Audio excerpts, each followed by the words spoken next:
আচ্ছা, আমি যদি দেখাই এটা মানে স্টপেজ আমরা এখানে পৌঁছে গেছি।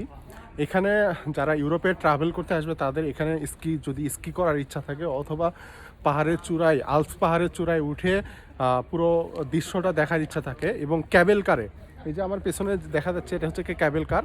এই জায়গাটার নাম হচ্ছে ববিও। এখানে আসতে হলে প্রথমে হচ্ছে লেকোতে আসতে হবে ট্রেনে, তারপরে হচ্ছে গিয়ে বাসে করে আসতে হবে। অর্ধেকের বেশি রাস্তা বাসে আসতে হবে এবং 1 কিলোমিটারের মতো হাঁটতে হবে, 1 থেকে 1.5 কিলোমিটার। তো যারা আসলে একটু শক্তিশালী আছে বা পাহাড়ে উপরে উঠে হাঁটার মতো একটা ক্ষমতা আছে, সক্ষমতা আছে, তারা এখানে ইনশাল্লাহ আসতে পারবে। এবং আসার পরে আসতে খুবই কষ্ট হবে, কিন্তু আসার পরে আসলে যে দৃশ্যগুলো আছে এই দৃশ্যগুলো দেখে খুবই ভালো লাগবে। আমি এখন হচ্ছে কি এই ক্যাবেল কারের টিকিট কাটতে যাবো। ক্যাবেল কারের টিকিট কাটে আমি আসলে একদম পাহাড়ের চূড়ায় উঠবো। এই যে আমাদের সাথে পুরো বাঙালি একটা গ্রুপ আছে, আসলে আমরা 3 জন 8 জন, আমাদের একটা গ্রুপ অলরেডি ট্যুর দিতেছে, আরেকটা গ্রুপের সাথে আমরা অ্যাড হয়েছি। আর এই যে এখানে সবাই হচ্ছে গিয়ে রিক্কো মানে হচ্ছে ধনী পার্সনগুলো আছে, এই যে অনেক ধনী, এই ভাই ধনী, আমি একমাত্র গরিব।